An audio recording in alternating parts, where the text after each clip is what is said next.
Alright everyone, Happy New Year. This is my first video of the new year, and since I got my other video up of me shooting the 1795 at a stump at 50 yards, I've gotten 2 PMs wanting to know which one of the 3 military muskets that I have is my favorite, or which one I would most recommend because this gentleman is interested in buying one. And also I got another one, so 3, on just technical information. So I'm going to go through and run their technical information, and I'll tell you their advantages and disadvantages because they each have distinct advantages and disadvantages, and you can listen to that, and then from that you can decide which one you would like the best. But me, I like all 3 of them evenly. So we'll start at the top with the 1795. It has a 44 3/4 inch barrel. It is by far the longest of the 3. It's 60 inches in overall length, and it weighs about 9.5 pounds, but it really doesn't feel like it. It feels like it weighs in the 7-pound department, which is surprising, but I guess because of the weight distribution and how thick the stock is and the weight of the lock in the back, it really feels like in the 7-pound department.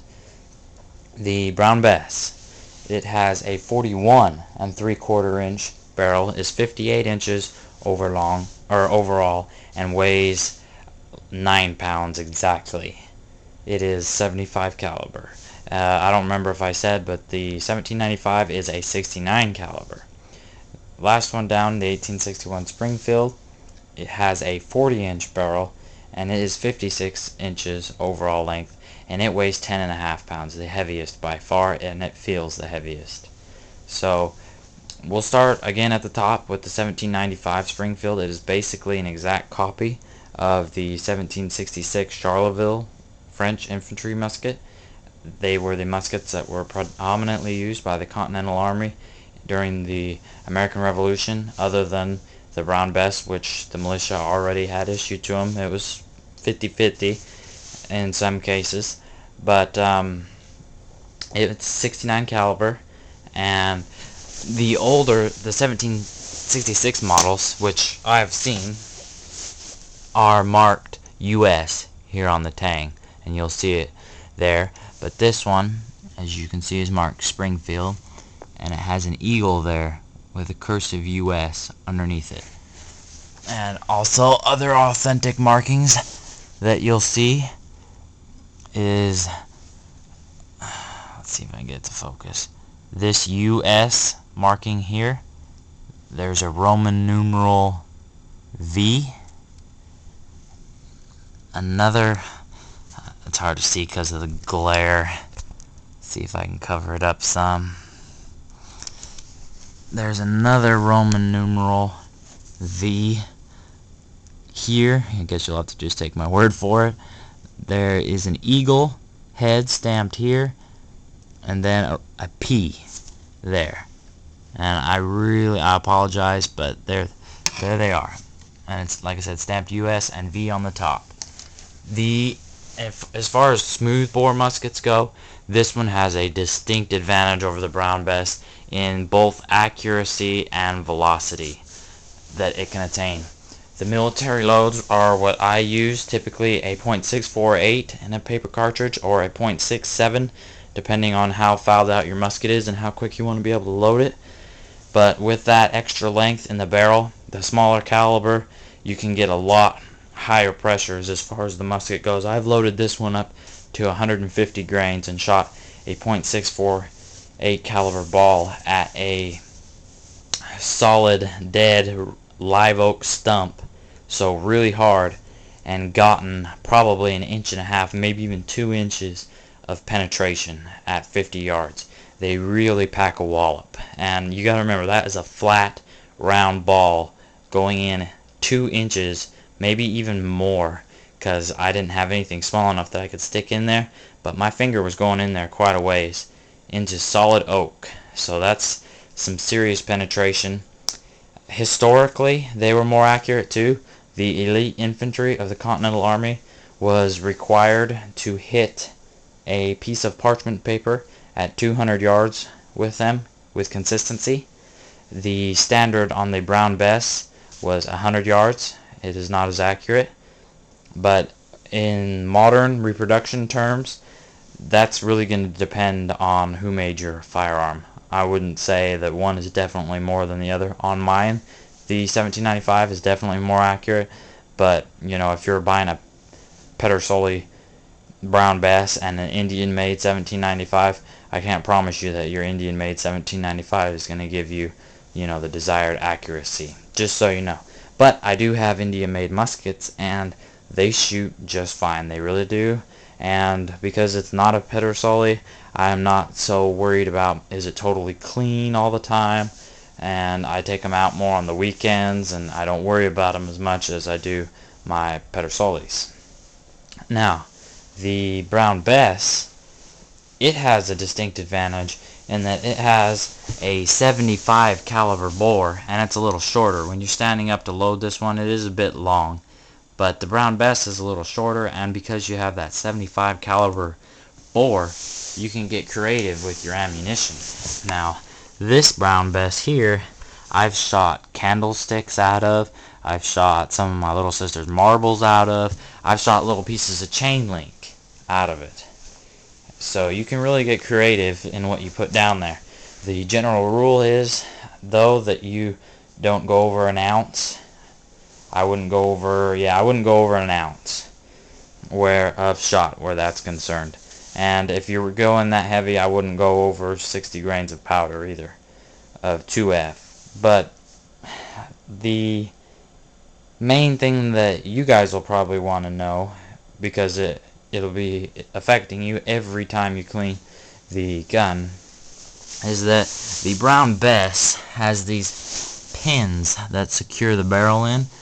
This is a second model Brown Bess, so it has 1, 2, here, 3, and 4 pins that have to be pushed out with this little takedown tool here and a hammer before you can release the barrel, and it's got a tang screw in the back up on top here.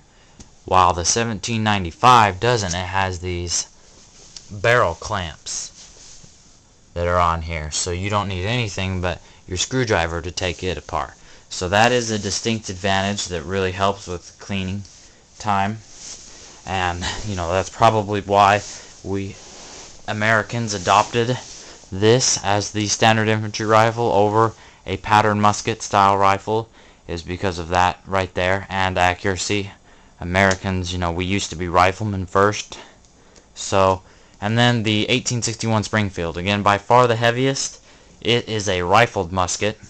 It has a 1 in 48 twist. It will shoot both a round 58 and a 58 mini ball very well.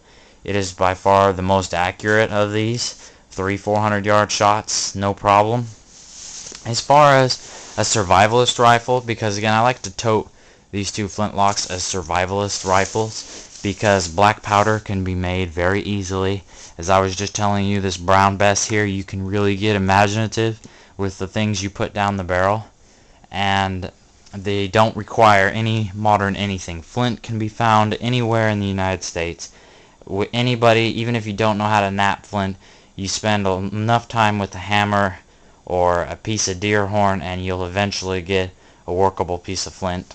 And like I said, lead is everywhere. Lead melting pots and all the equipment you need to make lead bullets is really cheap and available. If you really want a shit hit the fan type rifle, a musket, a Flintlock musket is really what you need to look into, so you can conserve your modern rifle, modern ammunition for something that you really need. Here's a 6.48 round ball, just so you guys can see. I mean, that's a big mammy sucker right there, and it's heavy. I mean, if you got hit with that, and let's just say it didn't pass through, another thing I have up and coming is a ballistics gelatin test with these things. But this thing is so heavy, if this got in your body, if it didn't penetrate all the way through, and I'm talking people or animals, again, it is so heavy you would not make it very far. I don't know how many of you watching this have ever had a foreign body somewhere inside of you, but if it's any kind of weight, I mean, that is just, it's heavy, guys, it really is. But like I said, here's the 1861. The biggest problem with the 1861 is these caps. These things are small and they're fiddly and they're hard. Here, one second. Let me open it up. These little fiddly caps, and you have to have it for each round. And half cock, there's going to be no way you're going to fit that little cap in there. You have to go to full cock. And again, it's a small working area. Yes, it's a little more waterproof than a Flintlock, but not by much, especially if you have a well-tuned, well-put-together lock. A well-tuned Flintlock will shoot upside down. With the lock upside down, it will take right off. So the 1861 is still a good gun. By far, they said the most accurate. You can't, well, you can't, if you want to save your rifling, be as imaginative with the different things that you put down the barrel, but this is an army sport. It's got a real thick barrel. That's where most of the weight comes from.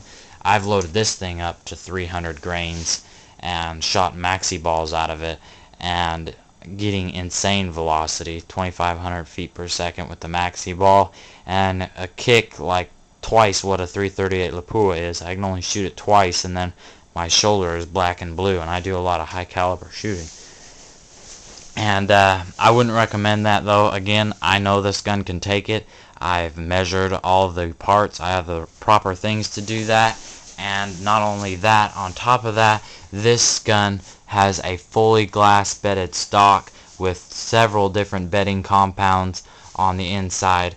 The bolt that runs across here has been modified so it runs right back right where the breech is. It's again all glass bedded, so the recoil won't kick the gun apart. If you just buy an army sport and you go anything over 100 to 120 grains, especially with the reproduction of black powders out there, you're running a real risk of not only hurting yourself but hurting the gun. The recoil of things, cracking your wood up and stuff like that. So I don't recommend that, but if you're big into black powder and you know what you're doing, then you can definitely, that's definitely in the realm of possibilities. So but yeah, they're all great muskets. I highly recommend them, especially for emergency preparedness type things, because you can use these and then save your modern rifle bullets. And if I missed anything, or if anybody has any extra questions or anything like that, go ahead and give me a PM or comment. All that's appreciated. Like I said, I'll have a ballistics test up soon, and that's pretty much it, guys. I think that's good.